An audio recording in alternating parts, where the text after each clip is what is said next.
Hey, family, and welcome to episode 15 of Critical Sense Making Sessions, facilitated by yours truly, Revolutionary Rika.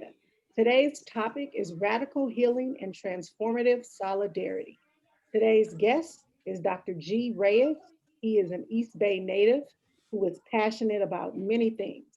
On a sociological level, he's passionate about issues of colonialism, race, and ethnic studies. On a pedagogical level, he's passionate about culture, critical and humanizing pedagogy, and critical media. On a cultural level, he's passionate about hip hop, storytelling, and communal practices of performance.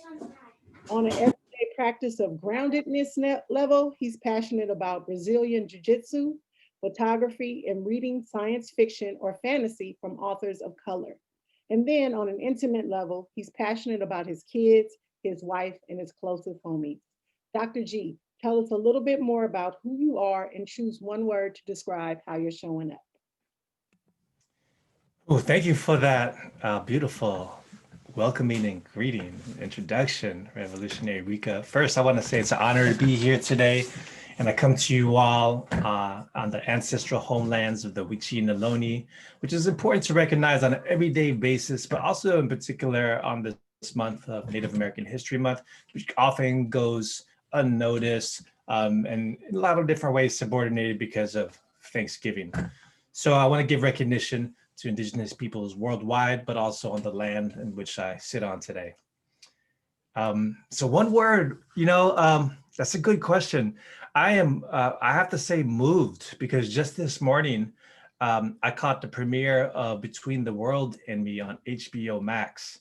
And this is a beautiful film that's based off of Ta-Nehisi Coates's book, Between the World and Me, which is basically about his letter to his son on his son's, when his son was then 15 years old, during the time when Michael Brown's murderers were left unpunished. And so Kamilah Forbes directed this film that was shot during COVID times. It was beautiful, it was moving. So I feel moved and I'm carrying that energy here today. Thank you. That's something for Yeah. me to watch after, absolutely. Um, Well, thank you again for agreeing to come on the podcast. And I just want to shout out, I think I've done it on several episodes, that the idea really came out of our classes together, where I learned so much from you around radical healing, which is one of the topics today, but then also about how to make critical sense of what we've gone through in life. And how do we make critical sense with people who aren't invited to tables, who don't get a chance to actually make decisions or get a chance to talk through some of the challenges that we all face. So there's just an opening icebreaker question. I know we talked about just briefly the uptick in violence that we're noticing in our hoods. And so just off the top, Mhm. on the surface level, what are your thoughts and ideas on what we can do to curb some of this violence? Ooh. Well, first I have to say, if it was something that was important in our communities, it would have been done a long time ago. And so the fact that it's not being necessarily addressed on a systemic level, then it's showing in reflection of the idea that peoples of color who are kept contained in certain communities will handle themselves by killing each other off.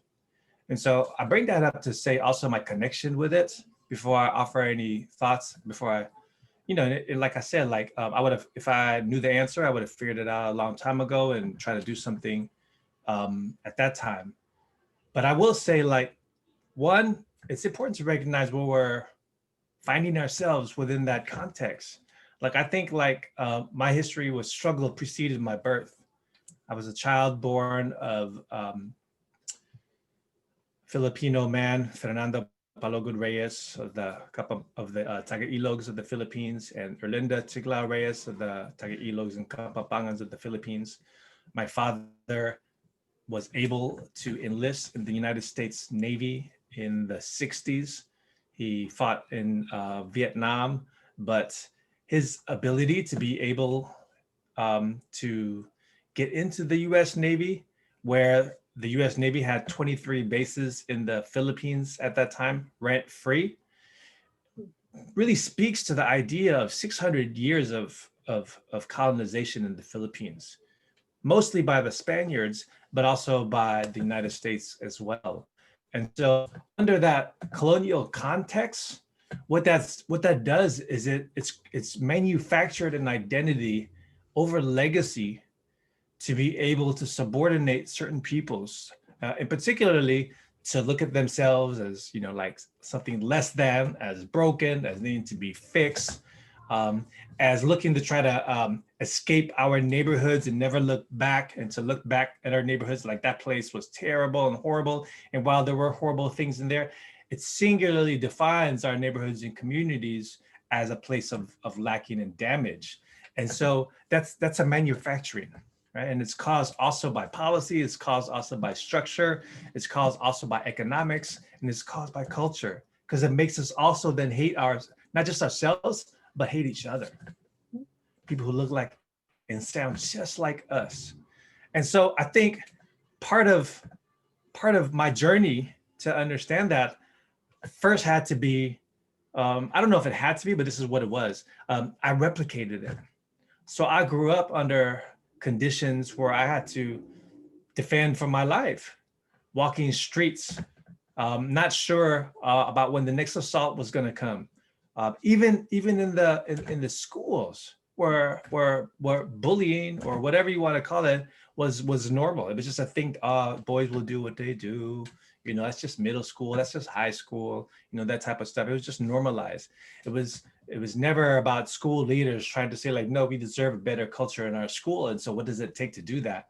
And so because I was not critically conscious in the way of understanding how this manufacturing of identities and culture and community had happened, I inevitably replicated it into my college years.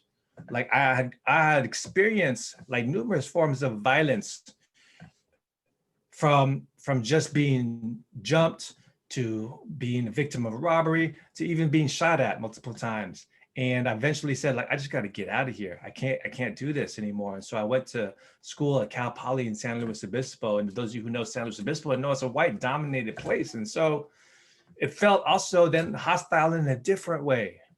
And so because all I was used to was hostility, for people of color, which was a small group of folks, like I felt competitive. I felt like I needed to surface and emerge as someone more powerful, someone who was better than, and so forth. But it wasn't until this one cat, who was a graduate student at the time, he started to lace me up on game. He gave me this book called The Miseducation of the Filipino. And I had learned about how schooling was directly implicated in the ways that Filipinos had what's called a colonial mentality. But the problem with this idea of colonial mentality is it kind of starts with people as having this colonial mentality and then enacting it on other peoples who look like and sound like them. It doesn't always go back into like, why do folks have colonial mentality in the first place? You know what I mean? And so, so I think I had that colonial mentality until I read that text. And I also learned from reading that text, it was also motivated by what's been super popularized here in the United States as well as worldwide, The Miseducation of the Negro by Carter G. Woodson, who in fact was one of the Thomasites, or the peoples who went to the Philippines to take control of the schools. So in the early 1900s, Woodson was in the Philippines as an educator and a school leader there. And he was like, what is going on? You want me to do what to these people here?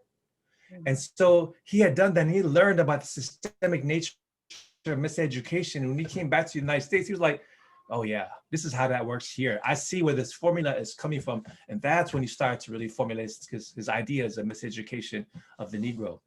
All that said is, what does it then look like to engage in a process of re-education?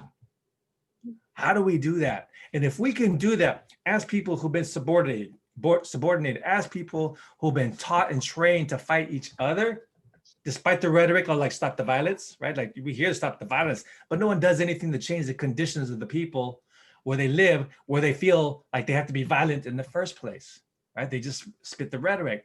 And so when we think about re-education, what then does that do to the consciousness raising, so that we understand like we are political beings in this country, and we have to come and transform in solidarity together. We have to work on our radical healing together as both process and product, so that we can radically reimagine how things can and should be. And I think that's a long haul project. That's the work that I do in communities for a long time, but it's ongoing, steady work. And it's always met with resistance, because the reality is when we start to resist as people of color trying to liberate ourselves, we become seen as a threat. We become seen as dangerous, right? And so I think that's part of the process. It's let's become threats together. Let's move beyond this idea of allyship, and let's really start thinking about what Dr. Bettina Love calls co-conspirators. Like, how do we conspire? How do we become accomplices to overthrow a system that seeks to put a knee on our neck? Mhm. It's funny you mentioned that. That reminded me, I was reading John Lewis the other day, but it reminds me of that good trouble, right? So it's That's right. okay to get in trouble, especially if it's good trouble. So I appreciate that. I'm gonna move us Yeah. into our first set of questions. And that first one is, tell me a little bit about life growing up in the East Bay. Mm. Well, I want to precede my life growing up in the East Bay with me growing up across different hoods across the country and also in the Philippines. Like I was saying earlier, like my father was in the U.S. Navy, and so I was born on the U.S. naval base called Subic Bay in the Philippines. I lived there for about a year before I moved to Hawaii, and lived there for about 5 years. Then to Chicago, then to the east in Virginia, Norfolk, Virginia, and then to the East Bay. And I went to I lived in 3 different cities in the East Bay for a variety of reasons. One, because of the migration that had happened and trying to get settled, but two, also just getting caught up and stuff, like as a person who is new, a young person who is new, like I seemed to be like a target. And so I had to make sure that I could, like protect myself against, those assaults. So I lived in Alameda, I lived in Oakland, and I lived in Pittsburgh. I eventually graduated from high school from Pittsburgh High. Also because, just got too caught up in Oakland. And at that time, which was like the 80s, that's when Pittsburgh started to come up in terms of like availability of like houses. And a lot of people from Oakland had migrated to Oakland, or a lot of people from Oakland migrated to Pittsburgh and Antioch. And I think that continues to happen today. That said, I think, like the assaults are in a couple of different categories. I think, when I first moved to Alameda, I had experienced things related to whiteness in a really different kind of way.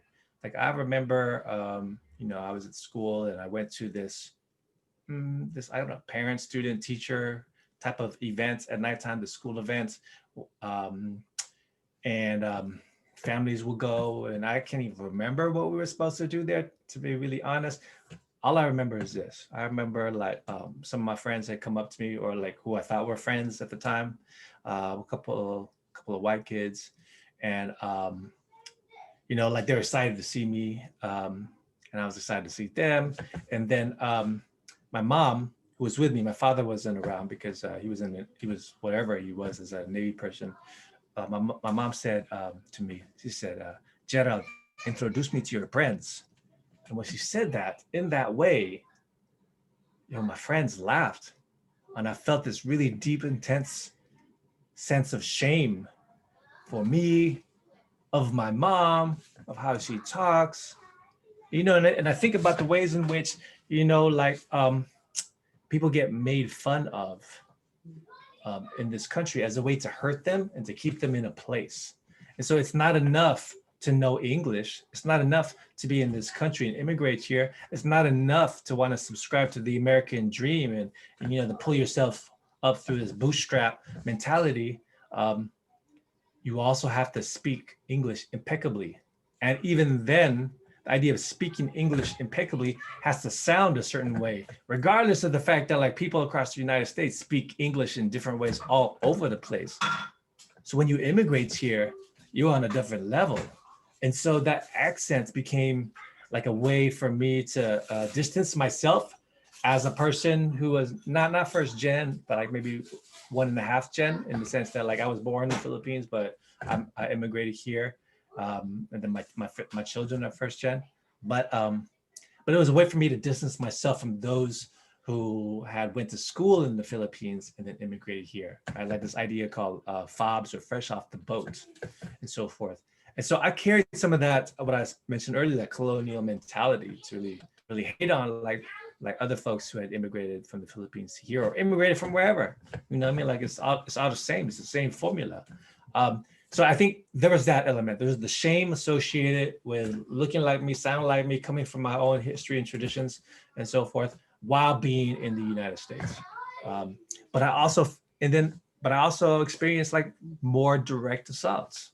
And I think those are tough to navigate. Like continuing on the idea of like whiteness. I remember like in Alameda, walking to the store with my cousin, and then some kids were yelling from like across the street. They were yelling and they were hiding behind bushes. So like speaking on that in terms of like their courage and everything, the ways in which they wanted to create assaults from afar and felt entitled to do so. They were yelling "Ching Chong." That was really confusing to me. I was like, well, I'm not Chinese or whatever. Like I didn't identify as Asian, at all. And so that's really confusing. I didn't know how to talk about it. I didn't know how to make sense of it. I just knew like it was an assault on my personhood and my cousin's personhood. And so I felt rage. And but I didn't do nothing about it. Like I started to go there, my cousin pulled me away, and then I just sat with the shame of having done nothing because I didn't know what to do and so forth. And so as I continued to grow up, like in Oakland and then eventually Pittsburgh, I had started to get some experiences in team sports and successes in team sports, as well as martial arts. And I think one of the things that both of those two, cultural environments had taught me was the ways in which I can create automatic responses that were defensive to be able to protect, like whatever was happening. Like how could I assess the situation and be fluid and adapting to it based off of consistent training and practice and so forth. And so I eventually still didn't have the ability to understand and make sense out of assaults that were coming my way, but I knew how to react to it better. And so that brought on a different level of like physical confrontations that I was getting experiences in, you know what I mean? And then, you can't win every fight. And so like the shame that comes with like, like feeling like you lost, but I would argue like we all lose when we fight each other, you know what I mean? We all lose. And I'm fortunate to have survived when somebody aimed a shotgun at me and shot it and missed. I'm fortunate when like little, hood guns, like 22 calibers were shot at me and I didn't die from those. Like I definitely was meant to survive those things. I realize that now, but it was not easy. I still have scars on my neck from when, it was brought up the other day, when someone yanked the chain off my neck. Like I can still see the dang thing, so crazy stuff are reminders of what I had experienced, but they're not traumas anymore. They're wounds that I've worked through. And that's a distinction I want to make. Traumas and woundedness are two different things. The question, because trauma as an event can happen and it'll manifest into your body. It'll manifest into your psyche and so forth. And then they turn into wounds. Now then the question for all of us then becomes like, what do we do with those wounds? How do we work through those wounds? How do we heal from those wounds as process, as well as like a product, or as a journey, as well as a destination, And so I think growing up in the East Bay for sure wasn't easy. I was always trying to prove myself. And for a while, I was doing what Du Bois calls a double consciousness. I was trying to fit in. But I was replicating stuff while also like asking questions and not feeling like something's not right. Like with racialized assaults, it felt like not right. With teachers asserting power over me, it felt not right. With me reading like canonized texts and me like to this day remembering like Julius Caesar's, the play on Julius Caesar by Shakespeare, that didn't feel right. Like that's what I would remember from my schooling days. And then not having the language to talk about it just didn't feel right. Me asking questions by naturally being oppositional didn't feel right. But once I started being able to name these things and understand how they function, then I realized that I wasn't just crazy. I realized like this is a pattern across history, time, and place. And it's up to me to be able to really figure out how to interrupt that, disrupt that, and then dismantle it.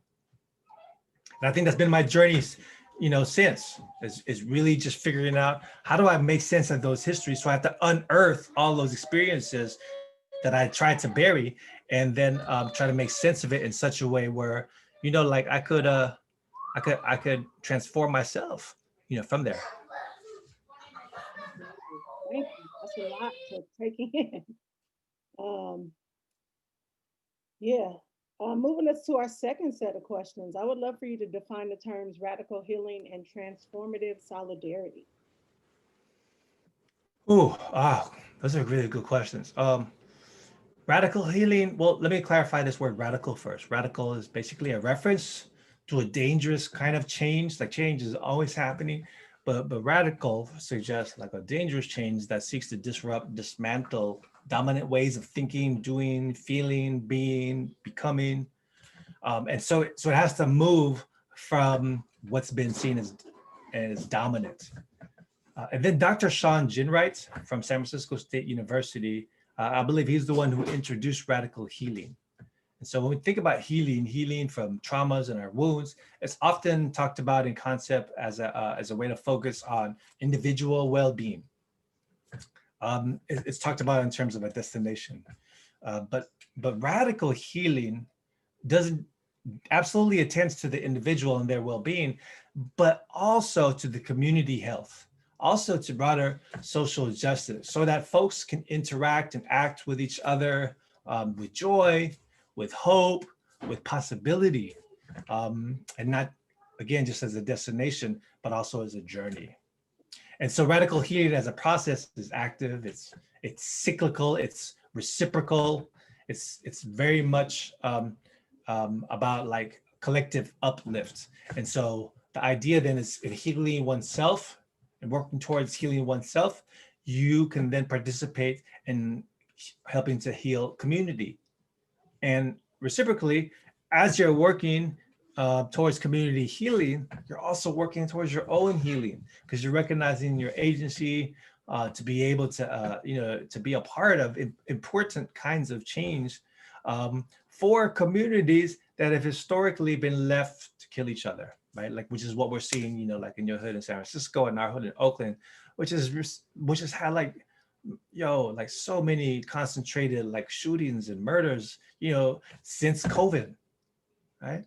And so the idea of then radical healing is really also this, is it shifts the attention from the moment of trying to just survive, let me just heal from what just happened here, to thinking about this process of becoming.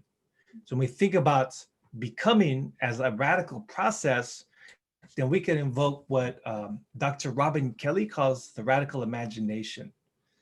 And basically this idea is how do we move beyond the oppressive conditions that constrain our thought and ways of being, doing, thinking, and so on and so on. These everyday oppressive conditions of our lives, like are typically seen as whatever. It is what it is. That's how it is. What can I do? I'm used to it. That kind of thinking, and that's systemic. And so it's kind of like the air we breathe. We don't even notice it. But these conditions,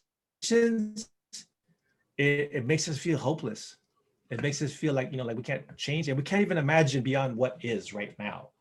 And so radical healing can help us move past daily survival and crisis management, because that's real. Like we see the present is all we could see, but Jin Wright talks about like healing needs to reconcile the past, change the present, and imagine a new future.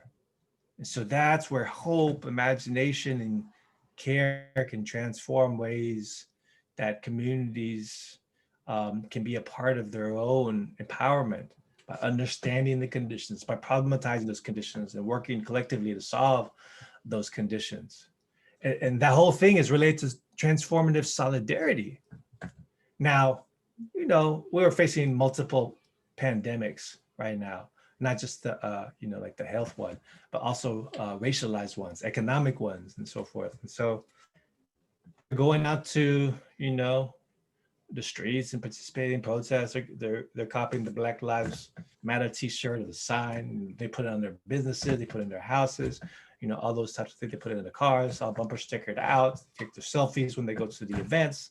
And so solidarity in the Bay Area, especially, is getting a little watered down. It's kind of seen as more transactional nowadays, like charity. But transformative solidarity is a process and aspiration that involves, like radical healing, reciprocity. For me, that reciprocity is grounded in like indigenous perspectives of responsibility, relational accountability.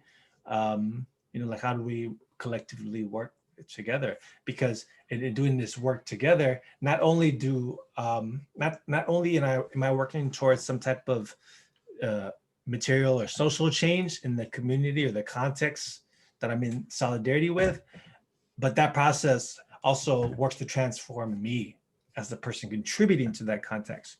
So transformative solidarity means like I have to learn, I have to grow. I can't be seen as a savior. I have to make sure I continuously learning. I have to make sure that I'm listening. I have to make sure that I'm attentive to the needs and aspirations of the community where I'm working. And as I do that, I'm a part of the transformation. I am not the transformation itself. Like I'm not here to change you or to save you. I work collectively, and in that process, like I'm growing too. And and I think this is kind of what like one of my closest homies, Dr. Cesar Cruz. Dr. Cesar Cruz is a co-founder of Homies Empowerment, and a thing that that he says often and has coined is this idea that it takes a vario. Now we've heard it takes a village. We've heard that, quite a bit.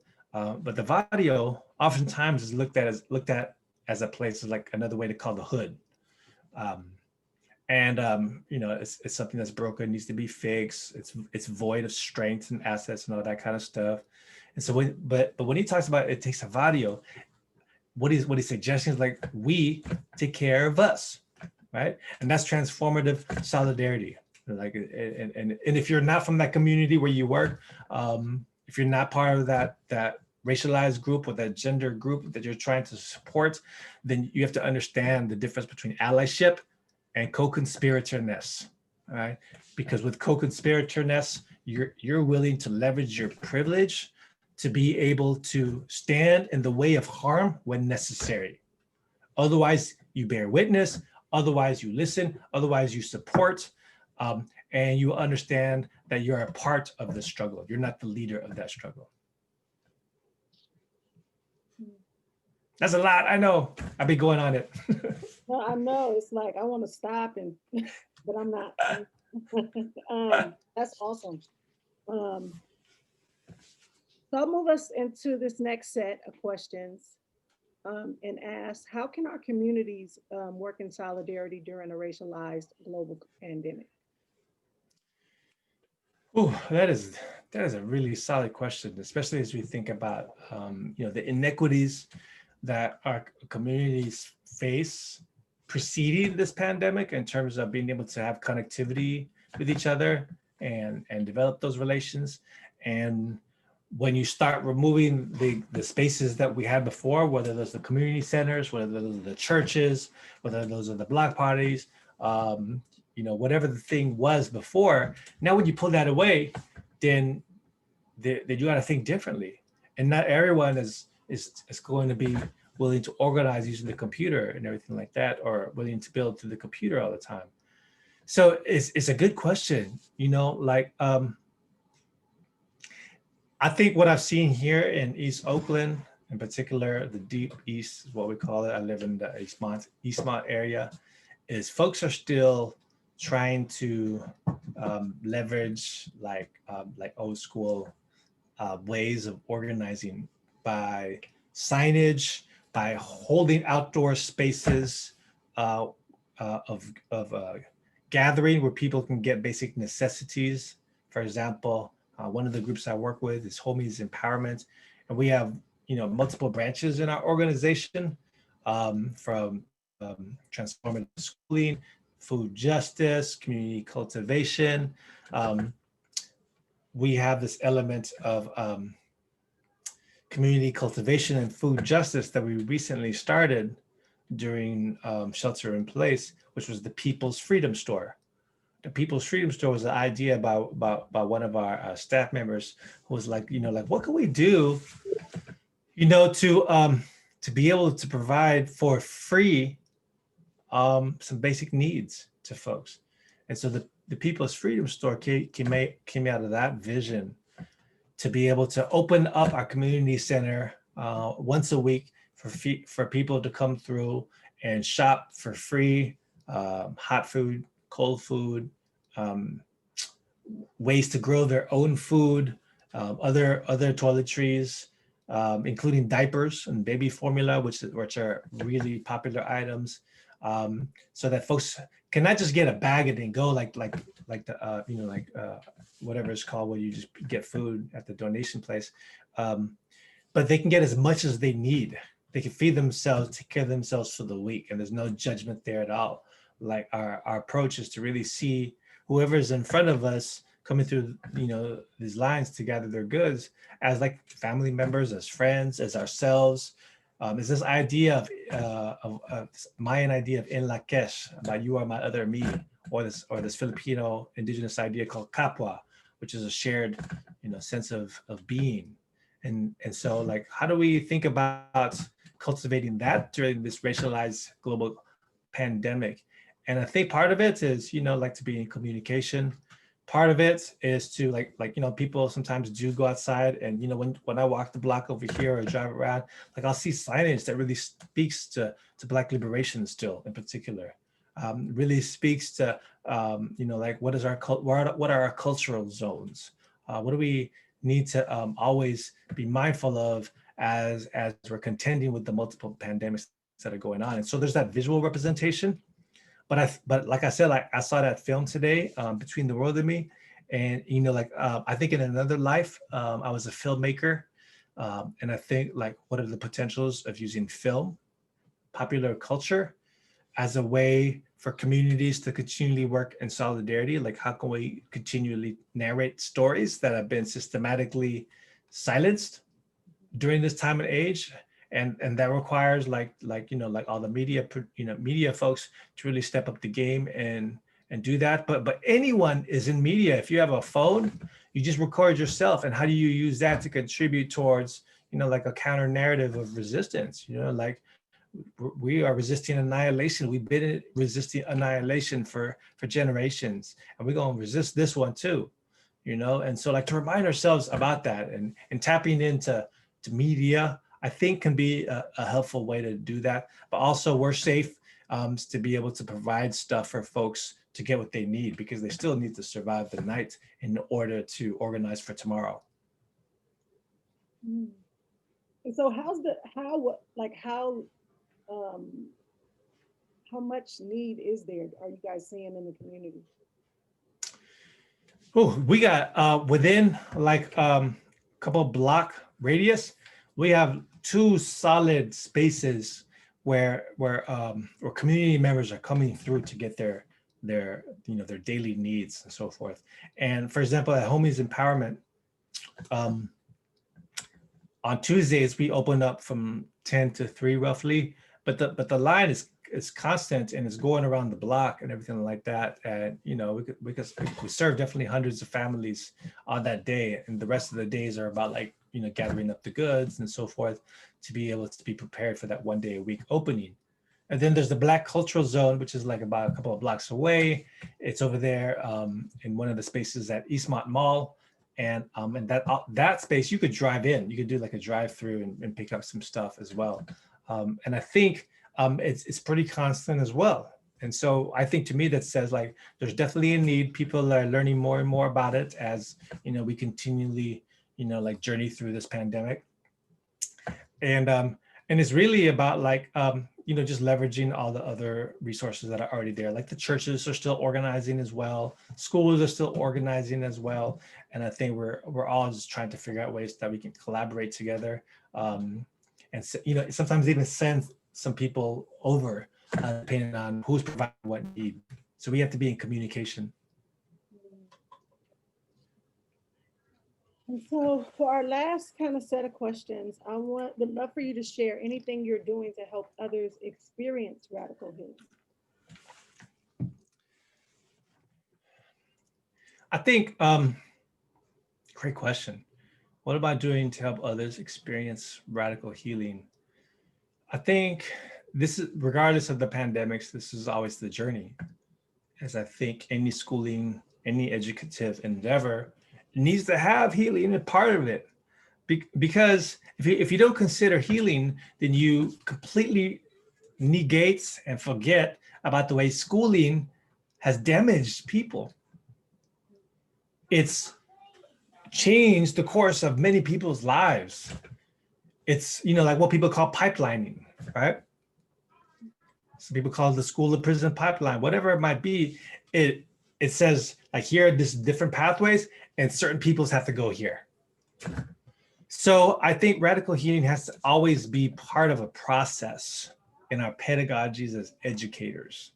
So if you're an educator, you're a counselor, you're a school leader, whatever it might be, then you have to recognize that radical healing is always part of it. So how do you cultivate those conditions? Well, one, I think, really thinking about Sean Ginwright's conception of radical healing. He says that we got to cultivate authentic spaces of caring. We have to cultivate spaces that foster imagination and hope. We have to help support the cultivation of critical consciousness. And we have to be immersed in a rich, vibrant, healthy culture, how we act, interact, react with each other, what we do, the aesthetics around us, how we talk with each other. And I think those elements are part of this idea of conditions. And so like, if those are the conditions, then that should impact what we learn. So when we think about radical healing, and if you're an educator, no matter what you do, it's important to recognize the ways in which education has harmed us.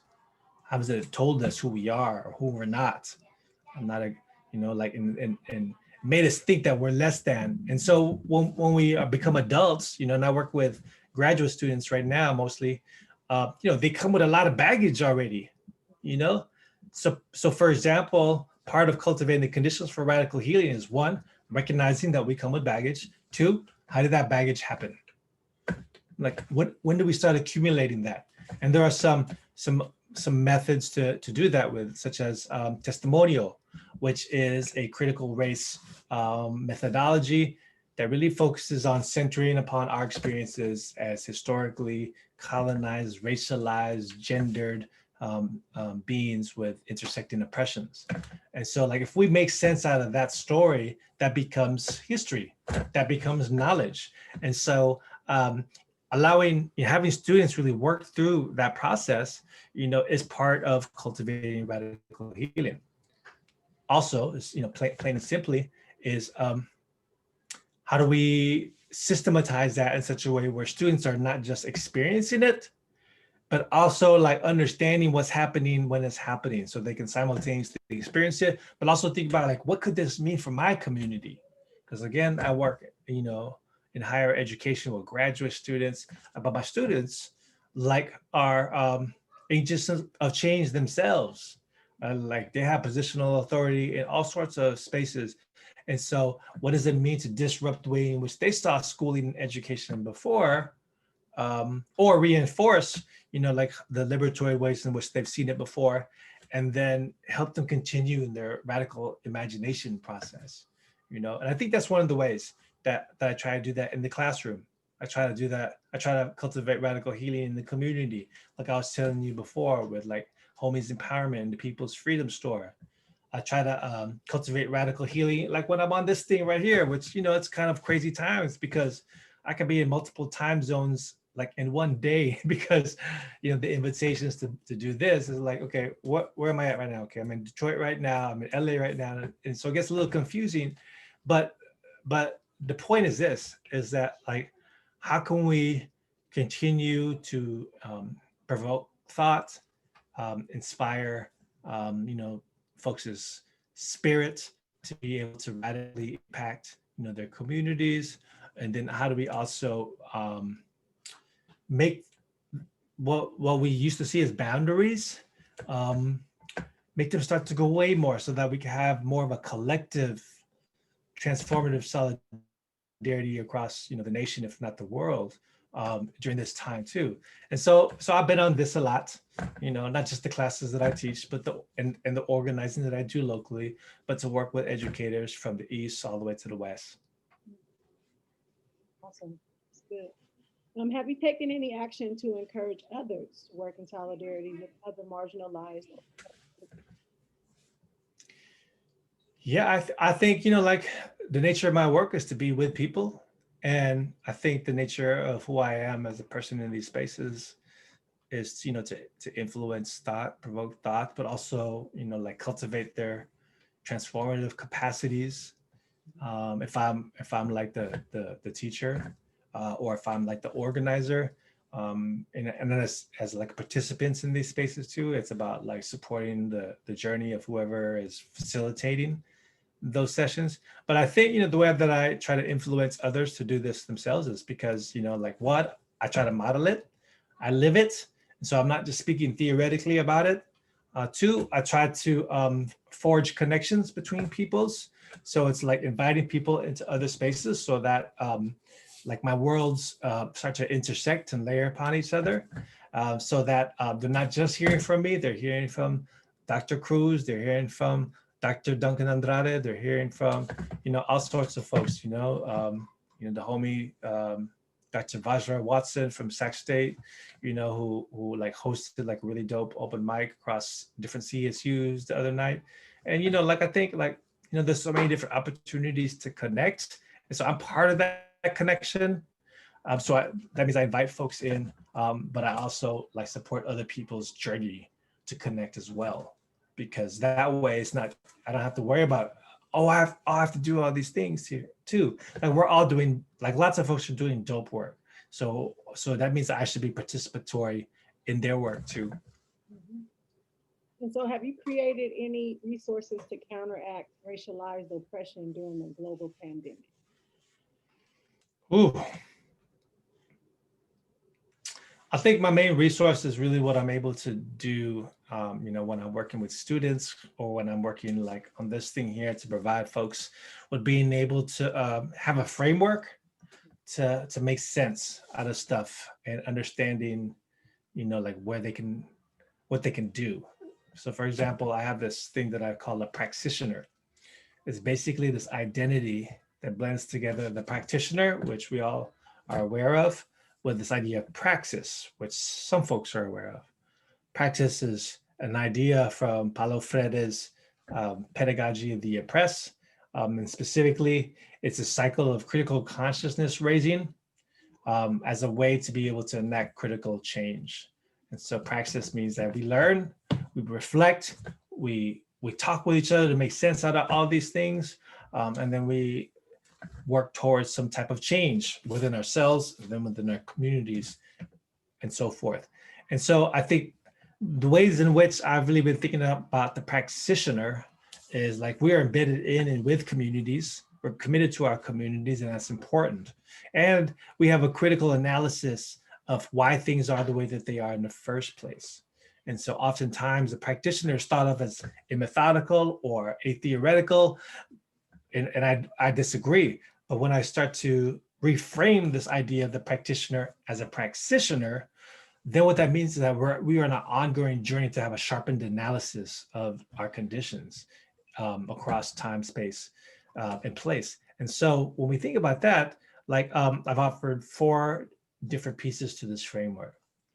It starts with problematizing, which is how do we look at situations instead of like individual people as a problem.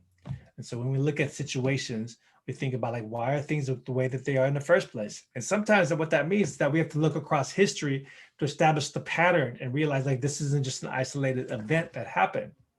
And when we do that process, we have to self-reflect. Now, where do I fit into that history? Where do I fit into the situation here that I'm trying to problematize here? And as I do that, there has to be some type of analytical framework to problematize that situation. Like, what am I looking at through? Is that through race? Is that through gender? Is that through colonialism? Whatever it might be.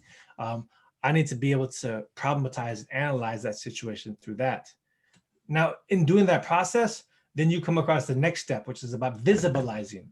So when you visibilize things, you're equipping people with seeing that air that they don't notice, the air that they're constantly breathing because they're saturated in that whole thing. So you're changing the lens, on their glasses. So this idea, for example, about stay woke, it makes it seem like it's a switch. Like, you turn on the switch, the light comes on, and now you're woke. You turn it off, and you're not woke anymore. But I think it's kind of like a dimmer that never ends, right? And so, like, what does it mean to stay getting woke, which is a constant process? And so, what that means for visibilizing, we're constantly sharpening our analysis. But what that means is that we have to start changing our lenses so that we can see things differently. And then we keep doing that so that we can deepen the way in which we see things. And that means that we have to visibilize things that we often took for granted, that we've normalized and naturalized. Now, once we start to visibilize things with that sharpened analysis, we can reframe things. When we reframe things with, like, for example, with the People's Freedom Store, we're reframing what radical distribution looks like. We're reframing what, feeding the community looks like, what sustaining our communities looks like, what healing our communities can look like, and what our communities look like in the first place. Like, we can't, like communities who are seen as lacking. Like, what do you have to do? Well, you go to WIC, you get your stamps, you go to the places where they have free donations and stuff, and that's what you're supposed to do. And they're all like government run and so forth. But we're reframing that idea by saying like we're community run. And so when we reframe things, we can start to see things differently now. We can reimagine, which is the fourth step, like how things can be. But without that reframing piece, it's hard to see beyond the constructs. And so I think that's one of the main resources that I've been providing is just a framework for people to see things a little differently through like a systemized way of doing that. Well, thank you. You've given us a lot to think about, to reflect on, and actually to help us start reframing and reimagining our own, journeys, but then also the communities that we reside in. So I want to just lift up some of the pearls that I heard you say as it connected to me. And the main one was unlearning to learn. So re-educating ourselves, um, working on our radical healing, being co-conspirators together. I also heard you say that the healing begins with you. So I can't help the community until my mask is on, right? So making sure I start with myself and then reciprocate that process with community. And then using the resources that we have to promote a counter narrative. And so what's interesting is out of my classes with you, I was like, okay, I got Zoom, it records, I can create my own background. I'm going to create a podcast. I don't need an editor, right? And so I kind of I used what I had to kind of get the word out. I felt like there was a lot that I was being connected to or being exposed to that was not giving me quality anything that I could take and use in my day-to-day life. And so I wanted to create that space, not just for myself, but for others who I'm constantly talking to and like, just struggling with what's going on and not having a real space for them to kind of talk through and make sense of what's happening. And so lastly, there's so much more here, but lastly, I'll highlight that cultivate the conditions to radical healing. So creating that space, it's not something you can do. I've been in a space where it was just thrown together and it didn't work. And so I've watched you do this in class settings, and I've watched other people do it in just community meetings and sessions. And the way that you open up a space, the way that you prepare, the way that you pay homage to our indigenous brothers and sisters, just all of those different pieces I think are powerful and together can definitely bring about the change we need. And so again, I want to say thank you for being on, Dr. G. And if there's one last tip or piece of advice that you like to share with the listeners, yours will be the last voice that they hear. Thank you. I think the last thing I want to say is lift you up and all sorts of folks who are creating beauty and joy and hope right now. Like what you just said is you decided to use your platform to create another platform to be able to cultivate radical healing. And you're doing it in this space here. I think we all could do that through our stories, through photos that we shoot, through music that we make, through rhymes that we drop, through the ways in which we're cleaning up our communities. And like there's so many different ways to create beauty and joy. And I think that's the thing I want to leave folks with is find the ways that you can make things more beautiful. And in order to do that, first reframe yourself as a person who can cultivate beauty. Because when you see yourself as a beauty maker, then you will inevitably reimagine the ways in which your community can foster beauty.